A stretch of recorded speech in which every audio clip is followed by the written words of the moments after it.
네, 여러분 안녕하세요. 민중의 지팡이 김한희쌤입니다. 네, 중개사법 좀비 기술특강 실전편을 진행하겠습니다. 기본편은 이미 완료했죠. 유튜브 재생 목록 제35회 공인중개사법 좀비 기술특강 기본편에서 다시 볼 수 있습니다. 기본편에서는 상세하게 내용을 설명드렸다면 이제 실전편에서는 실전에 맞게 문제를 빨리 푸는 요령을 익히는 단계입니다. 이 시간에 실전편 제11강을 진행하겠습니다. 자, 문제집 54페이지 오세요. 자, 1번입니다. 등록관청 관할지역 외죠, 외. 네인가 외인가 잡으셔야 돼요.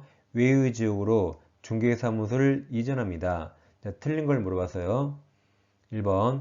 우리가 주소를 넘겨도 이전 후 주민센터에 전이 신고하죠. 여기도 마찬가지로 이전 후 중개사무소 관할하는 등록관청에 이전 사실을 신고합니다.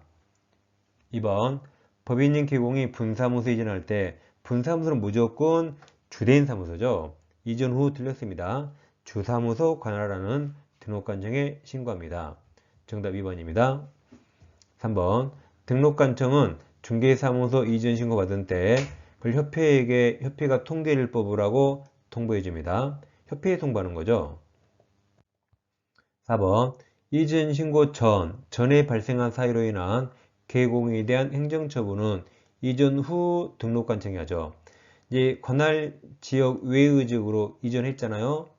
그러면 이 개공은 이전 전 등록관청 더 이상 보지 않습니다. 이전 후 관청의 감독을 받기 때문에 이전 후 관청이 일을 행하게 됩니다. 5번. 업무 정지 중이 아닌 다른 개공의 중개사무소를 공동 사용할 수 있죠. 공동 사용 방법으로 이전할 수 있습니다. 단 업무 정지 기간 중이라면 그쪽으로 이전할 수 없습니다. 2번 중개사무소 설치 이전 설명. 틀린 걸 물어봤어요.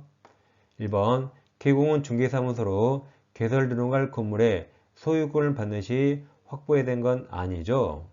소유권뿐만 아니라 전세, 임대차, 무상의 사용대차 등 그냥 소유권 필요 없죠? 사용권만 어떻게든 있으면 됩니다. 2번 분사무소는 주된 사무소 소지가 속한 시군구에 설치할 수 없습니다. 주사무소가 속한 시군구를 제외한 시군구에 설치해야 되죠. 답은 2번입니다. 3번 분사무소는 무조건 주된 사무소요. 주된 사무소 소지지 관할관청에 해야 되겠죠. 4번 다른 법률 규정에 따라 중개업할 수 있는 법인. 자, 이 법인은 중개업하기 쉽게 해줘야 돼요. 따라서 분사무소의 공인중개사를 책임자로 두지 않아도 됩니다. 책임자 요건 적용되지 않습니다. 그래야 중개업하기 더 쉬운 거죠. 5번 중개사무소를 등록관청 관할역 외의 지역으로 이전했죠. 그럼 아까 이전 후 관청에 신고하는 거죠. 답은 2번입니다. 3번 중개사무소 이전 신고. 자, 설명 틀린 겁니다. 1번 자, 이자 있죠. 이자를 왼쪽으로 뒤집어요. 왼쪽 뒤우면 10이 되죠. 이자를 왼쪽으로 뒤집으면 10이 되니까 10일 이내 신고 맞습니다. 눈만 크게 뜨면 10인지 알 수 있어요. 2번 또 나왔죠. 분사무소 이전할 때 주된 사무소 맞아요. 주된 사무소 관청에 신고합니다.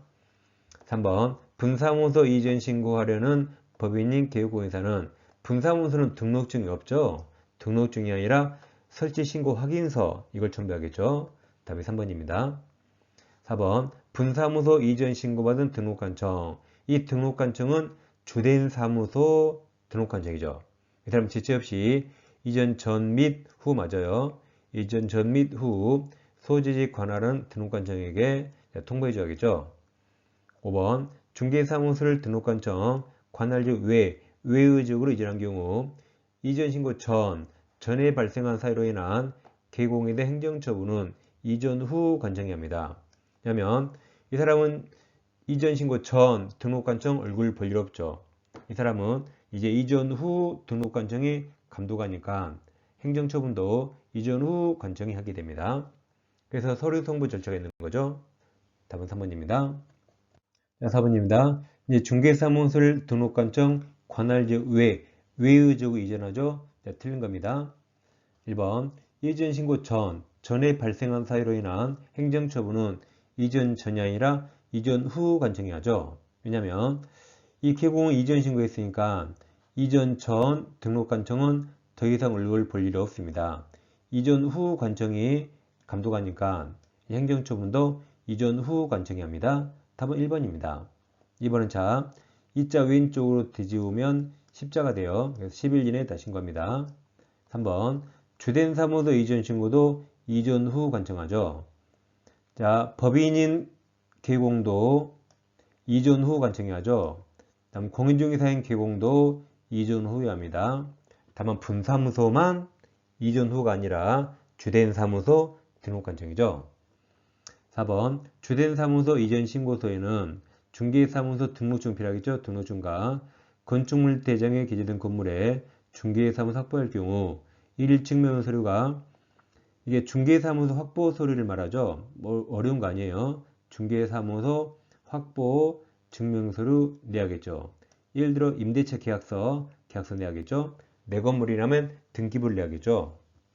5번 분사무소 이전 신고받은 등록관청은 이게 주된 사무소 관청이 신고받았죠. 그럼 이전 전 및 후 맞아요. 전 및 후 분사무소 소지지 관할 시군구에게 지처시 통보해 줍니다. 5번 자, 법령상 법인이 개공회사가 등록관청 관할직 외에 외의적으로 중개사무소 또는 분사무소 이전합니다. 자, 옳은 걸 물어봤습니다. 1번 중개사무소 이전 신고받은 등록관청은 그 내용을 적합한 경우 중개사무소 등록증 변경을 기재해서 교부하거나 틀렸죠. 관할적 외의 지역이니까 여기는 등록증 재교부해야 됩니다. 재교부해야 돼요. 그리고 관할적 외이기 때문에 변경상 기재해서 교부 이런 거 나올 수 없습니다. 이런 말은 관할지역 내일 때만 나오는 거죠. 2번 건축물 대장에 기재되지 않은 건물에 중개사무소 확보할 경우 건축물 대장 기재가 이제 지연되는 사유일 정무 서류 이거 첨부해야겠죠. 3번 중개사무소 이전 신고하지 않으면 과태료 부과 대상입니다. 100만원 이하죠. 100만원 이하가 우리가 계좌서 문등 휴가항에 외워서요. 2가 이전 신고 10일 이내 안 하면 100만원 이하 과태료가 되죠. 4번 분사무소 이전 신고는 이전할 날로부터 10일 맞았지만 답 틀렸죠. 이전할 분사무소가 아니라 주된 사무소 소재지 관청이 하는 거죠. 5번 등록관청은 분사무소 이전 신고받은 때 지체 없이 그 분사무소에 이전 전 및 후 맞아요. 전 및 이전 후 소재지 관할하는 시군구에게 통보해야겠죠. 답은 5번입니다. 6번 법령상 공인중개사인 개업공인사가 중개사무소를 관할지역 내내요? 지역 내로 이전합니다. 자, 틀린 걸 물어봤습니다. 1번 10일 맞아요. 2번 등록관청이 이전 신고 받은 경우 중개사무소 등록증에 변경사항, 즉 주소 같은 거 주소만 바뀌었죠. 그럼 주소만 적어서 교부할 수 있습니다. 교부할 수 있고 또 재교부할 수 있죠. 그래서 니는 틀렸습니다. 이전 신고할 때 등록증 제출해야겠죠. 등록증 제출해야 됩니다. 2, 4등 등록증 제출해야 돼요. 리을 건축물 대장에 기재되지 않은 건물로 이전 신고하는 경우 건축물 대장 기재가 지연되는 사유를 적은 서류도 제출해야 되죠. 자, 틀린 거라 니은 D가 3번이 정답입니다. 자, 7번 중개사무소 이전 신고죠. 이전 신고 등 설명 틀린 겁니다. 1번 개업공인사가 중개사무소를 등록관청 관할지역 외의적으로 이전한 경우에는 이전 후 맞았죠? 이전 후 관청에 신고합니다. 여기서 개공이란 개인인 개공과 법인의 개공도 다 포함되죠. 법인도 다 개공이잖아요. 이전 후 관청에 신고합니다. 다만 3번처럼 분사무소만 주된 사무소 관청에 신고하는 거죠.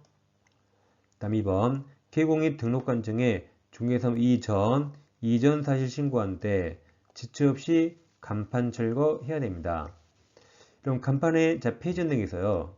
간판에 형광등이 나갔네요. 그럼 그 폐전등 철거해야겠죠. 폐가 폐업 신고입니다. 전이 지금은 이전 신고. 다음 등록 취소 처분받았을 때 이 세 경우에 간판을 지체 없이 철거해야 됩니다. 4번 업무정지 기간 중에 있는 개국공인사는 중개사무소 이전 신고하는 방법으로 다른 개공에 중개사무소 공동 사용할 수 없습니다. 이제는 철저하게 왕따시켜야겠죠. 다른 사무소 이전할 수 없습니다.